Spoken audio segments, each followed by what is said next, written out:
Have you ever wondered what it would take for someone to give up everything? I'm not just talking about a good job or a nice house. I'm talking about a palace, limitless wealth, a beautiful family, and the guarantee of becoming a king. This is the story of a man who had it all and chose to walk away, a man who would one day be known as the Buddha. But before he was the Buddha, he was a prince named Siddhartha Gautama, and his story begins not with enlightenment, but with a prophecy that would shape his entire destiny.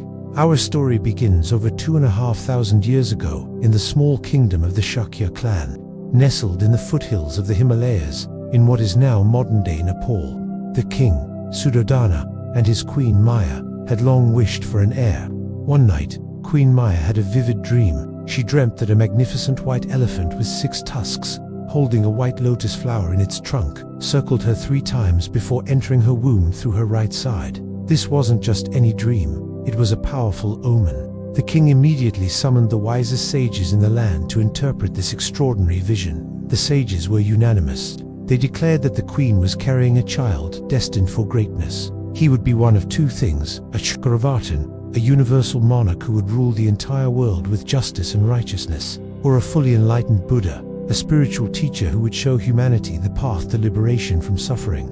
There was no middle ground for this child. His destiny was cosmic in scale. 10 months later, as was the custom, Queen Maya began her journey back to her parents' home to give birth. On the way, her procession stopped at a beautiful garden in Lumbini. As she rested under a sal tree, she felt the labor pains begin.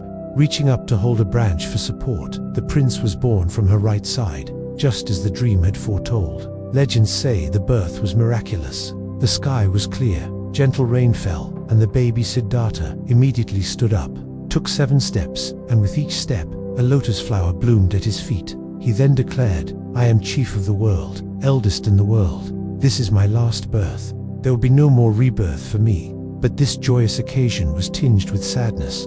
Just 7 days after giving birth, Queen Maya passed away. Her sister, Mahapajapati, who was also married to King Suddhodana, stepped in and raised Siddhartha as her own son, loving him with all her heart. Now, King Suddhodana was a practical man, a king. He was thrilled at the prospect of his son becoming a mighty emperor, but the alternative, his son becoming a wandering ascetic, filled him with dread. He was determined to ensure Siddhartha followed the path of a ruler. He recalled the prophecy and decided the only way to prevent his son from renouncing the world was to shield him from its harsh realities completely. The boy must never know of aging, sickness, or death. He must be so intoxicated by pleasure that the thought of leaving it would never cross his mind. And so, the king built an earthly paradise for his son.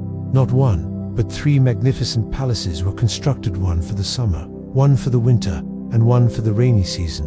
These palaces were the epitome of luxury. The walls were adorned with precious jewels. The gardens were filled with exotic flowers and fragrant trees, and lotus ponds of blue, white, and red blossoms dotted the landscape.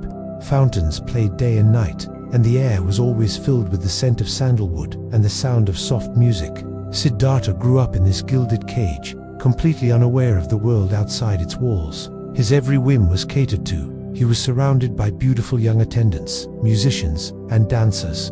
His days were filled with learning, but his education was carefully curated. He excelled in everything he was taught: archery, swordsmanship, literature, and philosophy. But his tutors were under strict orders to never mention the sorrows of life. He was dressed in the finest silks, fed the most delectable foods, and entertained constantly. There was no ugliness, no discord, no sign of decay. Even the fallen leaves and withered flowers were swept away before he could see them. The servants were all young and healthy. Anyone who showed the slightest sign of illness or age was immediately replaced. For years, this plan seemed to work. Siddhartha was a kind, intelligent, and compassionate young man, deeply loved by all who knew him. He was a dutiful son and a master of courtly arts. When he reached the age of 16, a marriage was arranged with his beautiful cousin, the Princess Yashodhara. Theirs was a loving and happy union, and in time, they had a son named Rahula. From the outside, Siddhartha's life was perfect. He had a loving family, unparalleled wealth, and a future as the king of a prosperous land. He lived in a world where pleasure was the only reality, and suffering was a concept he had never encountered. But even in this perfect world, a seed of curiosity was beginning to sprout. He had everything a person could possibly desire, yet he felt a strange, persistent emptiness, a sense of unease he couldn't name. He would often sit alone, deep in thought, wondering about the world beyond his palace walls. He had heard whispers, fragmented descriptions of life outside his perfect bubble, and he felt a growing desire to see it for himself. What was this real world that he was being so carefully protected from? This deep, internal questioning was the first crack in the walls of his golden prison. The king's perfect plan was about to be challenged, not by an outside force, but by the unquenchable human spirit of the prince himself. The king, sensing his son's restlessness, tried to double down on the pleasures, hoping to distract him, but it was too late. The prophecy was a powerful current, and Siddhartha was now being pulled by an invisible tide towards his destiny. He finally asked his father for permission to venture out into the city. The king, unable to refuse his beloved son forever, reluctantly agreed, but he took precautions. He ordered that the streets be cleaned, decorated, and that all the old and sick people be hidden from view. He wanted to present his son with a sanitized version of the city, an extension of the palace. He hoped one trip would satisfy his son's curiosity and he would return to his life of luxury, content. But fate had other plans. The carefully constructed illusion was about to shatter, and the 4 sights that Siddhartha would encounter on his journey would change not only his life, but the course of human history forever. But that is a story for next time. Thanks for watching. If you're fascinated by this incredible story, make sure to like this video and subscribe to our channel so you don't miss the next chapter in the journey of Siddhartha. Gautama, we'll see you in the next one.